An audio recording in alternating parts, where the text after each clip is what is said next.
Support comes from the Missouri Forest Products Association, saluting Earth Day on April 22nd with an ongoing commitment to help offset carbon emissions with sustainable harvesting of Missouri forests.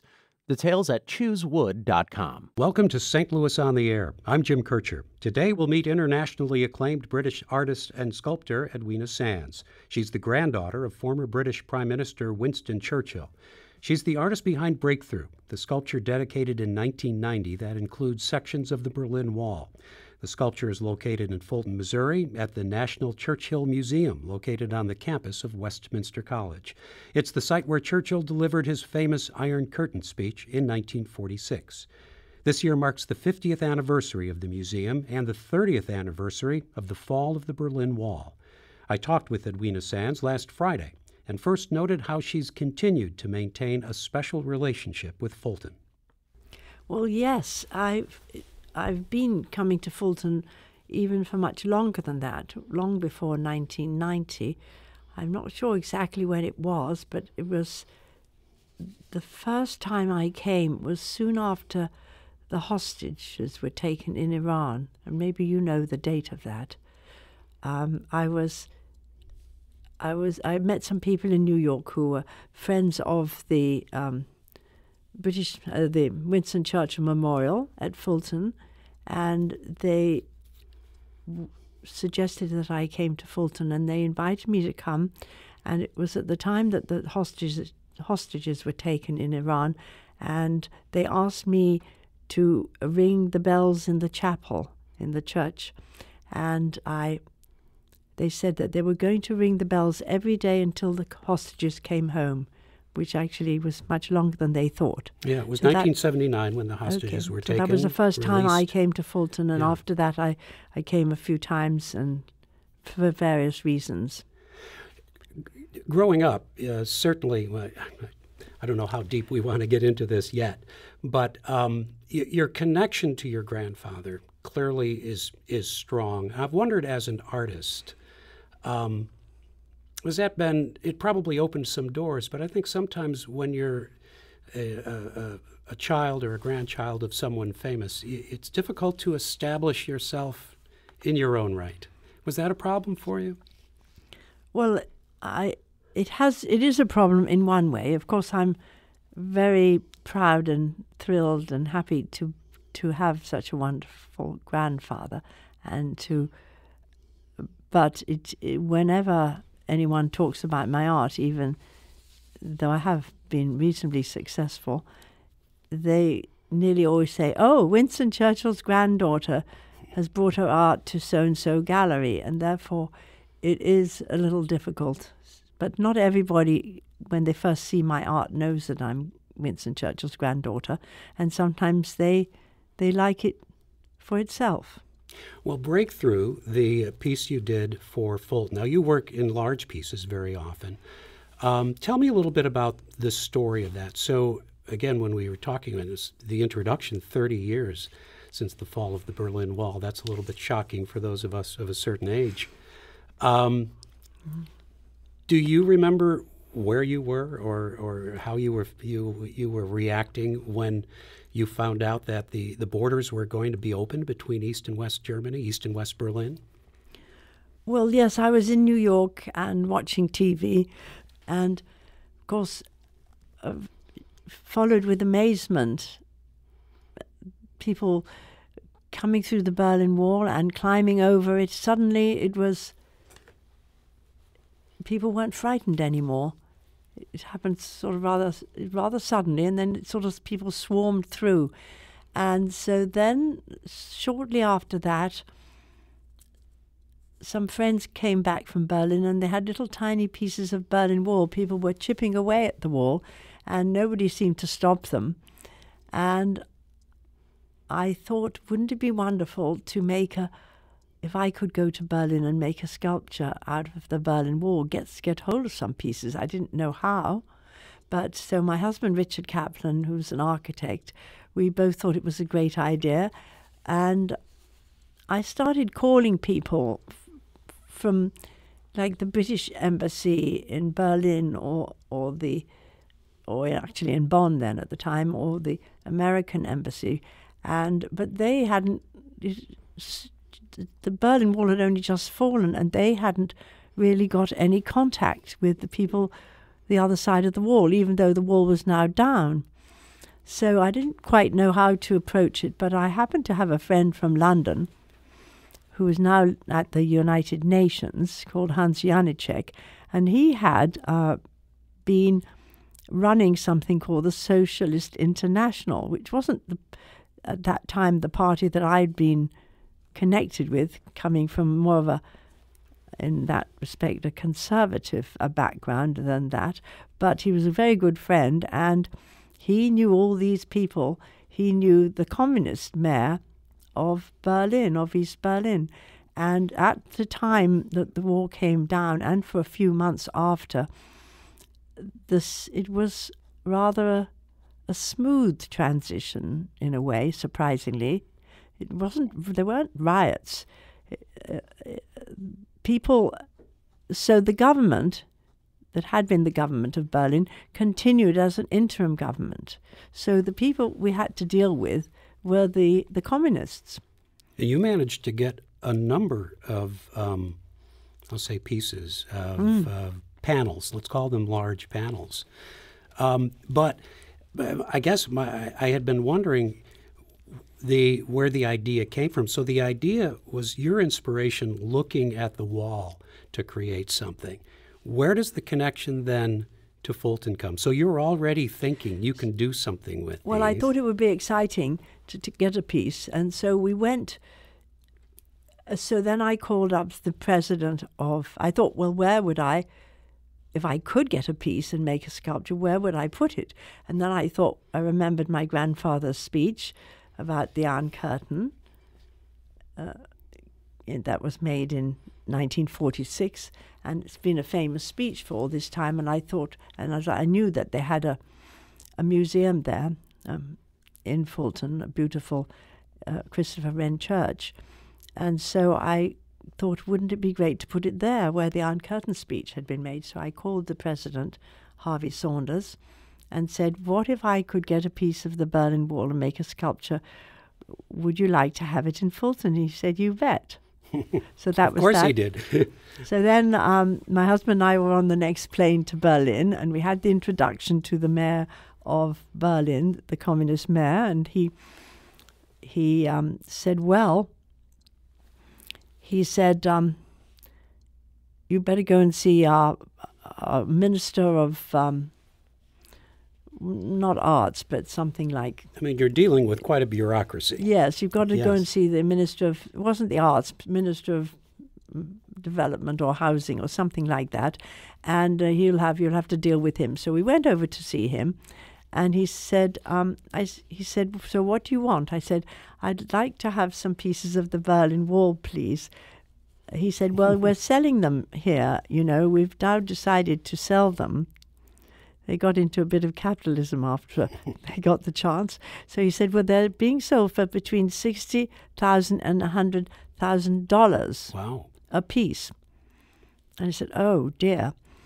I said, I would really like to have this because I'd like to send it to Fulton, Missouri, where my grandfather, Winston Churchill, made the Iron Curtain speech. And then I started to explain the speech. He said, you don't have to tell us anything about that, he said. We know all about Winston Churchill and Fulton, Missouri. He knew more about it than many people in the United States did, because I suppose you always know what the other side are doing. Anyway, so he said, well, I'm not sure we can give it free to you. But he said, you go in next door with my secretary, who can speak English, and she can translate it into German and write a rationale of why we should give it to you. And I thought, so my husband and I, we went in and we sat with the secretary and we wrote a little bit of a paragraph or two. And then I felt it was very strange sitting in with people who had been on opposite sides all this time, and here we were working together across a desk from each other quite happily. Anyway, it worked, and about a month later I got an blue envelope from Berlin, and it said, we've decided to give you the... I'd asked for 8 sections of the Berlin Wall. I was going to have 6, and my husband said, you better ask for 8, because you might make a mess of 2 of them. But we didn't make a mess in the end. But so there we were, and we got them. If I think I'm correct in saying that in Fulton is the largest section of the Berlin Wall outside of Berlin? Well, I hope it is. I don't know. Size doesn't always matter. It probably is, but I hope it's more than that, in that it's perhaps the most interesting thing that's been made out of it. Yeah, I'd describe it, but I'd rather have you describe what it is and what you meant to accomplish with it. Well, I wanted to portray freedom, and it's hard to portray an abstract idea like that. It's hard to portray freedom if you don't have unfreedom. So I considered that the wall was a barrier, unfreedom, and therefore to create freedom, I cut out a shape of a man and a shape of a woman, and you can walk through it. And that was my way of portraying the idea of freedom. Now, one side of the wall, which we chose, the 8 sections, they're all highly colored with different original graffiti that people in West Berlin had been able to do as they pleased. And the other side was the blank, dreary, grey side, which people couldn't get close to because they'd be shot by guards in East Berlin. So there's a big contrast. So the idea was people could walk through the wall, walk through the sculpture, and imagine that they're walking from a prison into freedom. I'm talking with Edwina Sandys. The British artist was making her way through St. Louis last Friday on her way to Fulton, Missouri, ahead of anniversary events there. The 30th anniversary later this year of the fall of the Berlin Wall, and the 50th anniversary of the National Churchill Museum. We'll be back in just a moment. This is St. Louis on the Air on St. Louis Public Radio, 90.7 KWMU. Support comes from the Missouri Forest Products Association, saluting Earth Day on April 22nd with an ongoing commitment to help offset carbon emissions with sustainable harvesting of Missouri forests. Details at choosewood.com. Welcome back. I'm Jim Kirchher, and I'm talking with Edwina Sandys, the acclaimed British artist and granddaughter of former British Prime Minister Winston Churchill. Sandys is the sculptor behind Breakthrough, a 1990 sculpture on display in Fulton that features sections of the Berlin Wall. I continued my conversation with Edwina Sandys by noting that former Soviet Union and Russian leader Mikhail Gorbachev had walked through the Breakthrough sculpture during his visit to Fulton in 1992. Oh, it was very, very exciting. But I would like to say that before that, when this sculpture was put up first, Ronald Reagan came and dedicated it, and he's the other bookend of the story, because when he went to Berlin earlier on, soon after the wall had been put up, he said, "Mr. Gorbachev, tear down that wall." And it was wonderful that he came to Fulton and did the dedication. He also, speaking of walls, he also said that it would be a wonderful world if there would be no walls to prevent people moving freely around. He said something like that, which I think might be relevant today in a way. Anyway, so then we had Gorbachev came, and that was almost more thrilling because he hadn't been to many places in America at that time, and he walked through the wall, and I was thrilled to meet him. He was, well,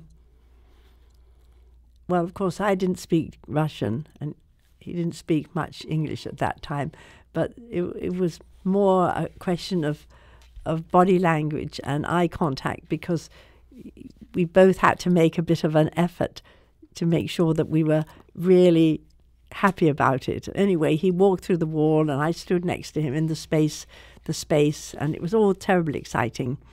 And that was pretty well that. And all these years since then, I've felt, or most of the years since then, I've felt that, well, that was an interesting thing to mark a moment of history to make that sculpture.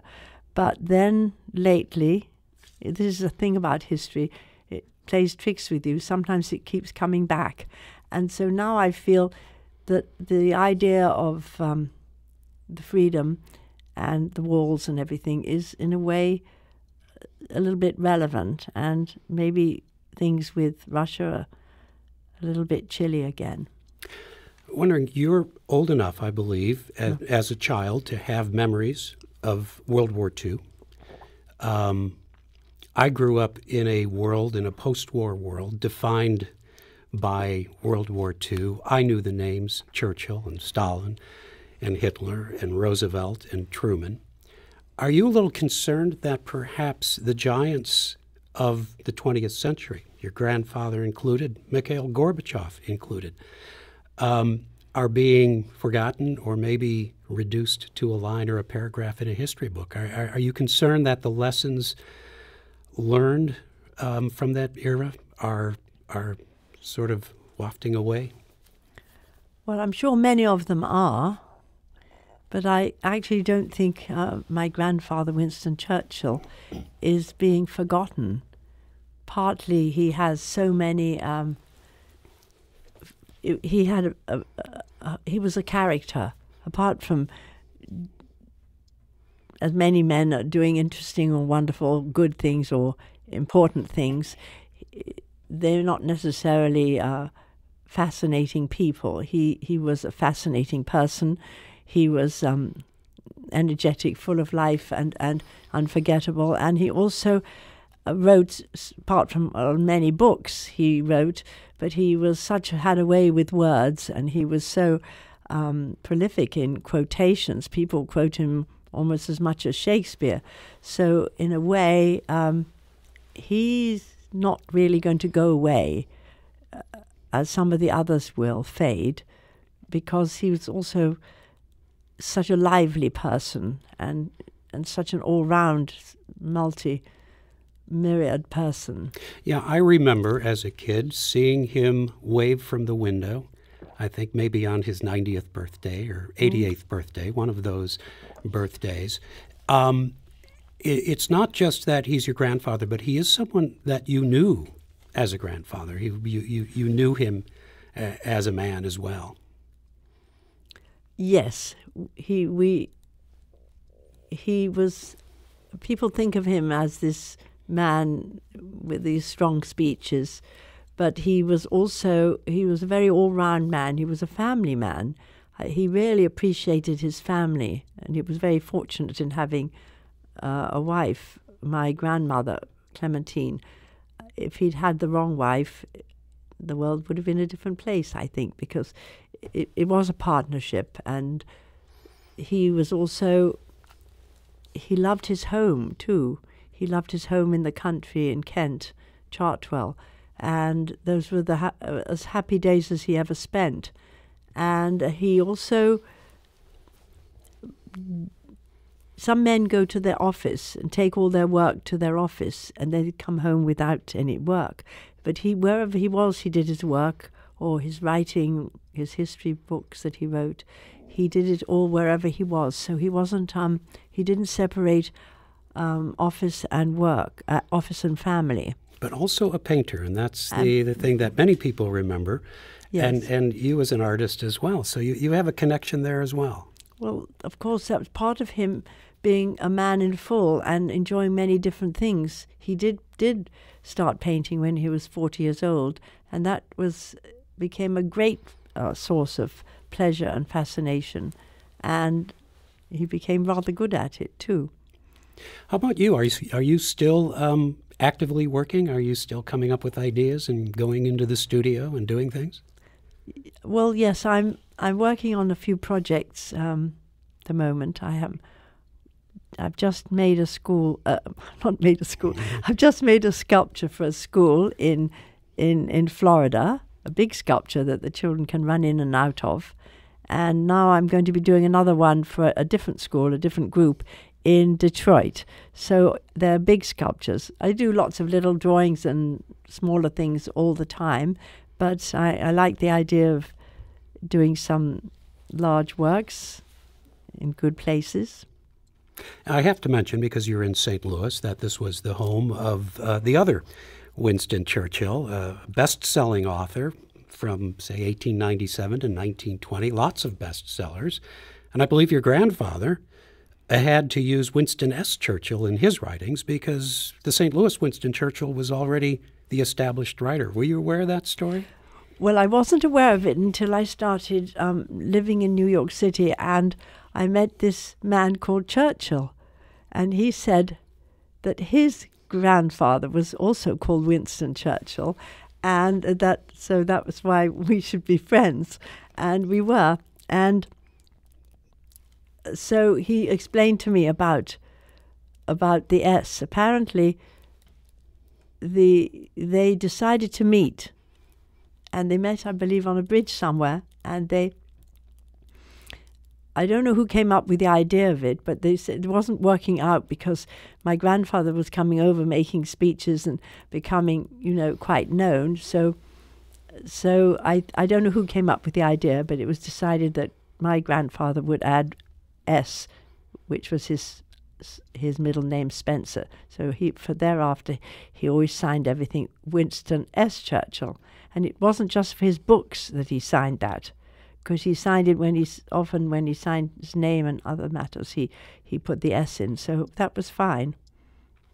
I've often wondered, and I've asked other people this, when you are, again, the child or a grandchild of someone famous, and probably always will be more famous than any of us, it has to be both a blessing and in some cases a burden. Overall, how's it been being the granddaughter of Winston Churchill? Well, of course, it's a plus. It's a wonderful thing. And of course, you couldn't change it anyway, right?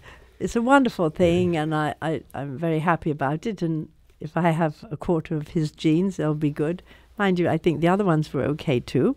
But it's fine. It's just that people do, if they know about it, they introduce you immediately after saying your name. They say, and the granddaughter of Winston Churchill. And then they all ask me, oh, what memories do you have of your grandfather, you see? Anyway, so yes, and especially being an artist, that shouldn't be the first thing they tag onto my name, but they do. So I can handle it. It's obviously more beneficial to have him as my grandfather and put up with a little bit of having to take second place.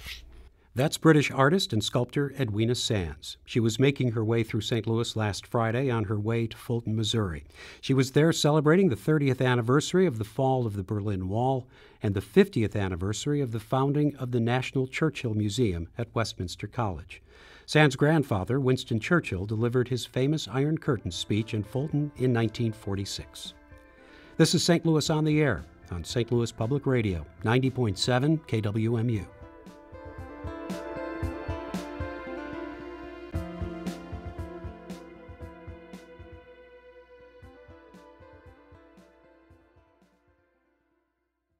Support comes from the Missouri Forest Products Association, saluting Earth Day on April 22nd with an ongoing commitment to help offset carbon emissions with sustainable harvesting of Missouri forests.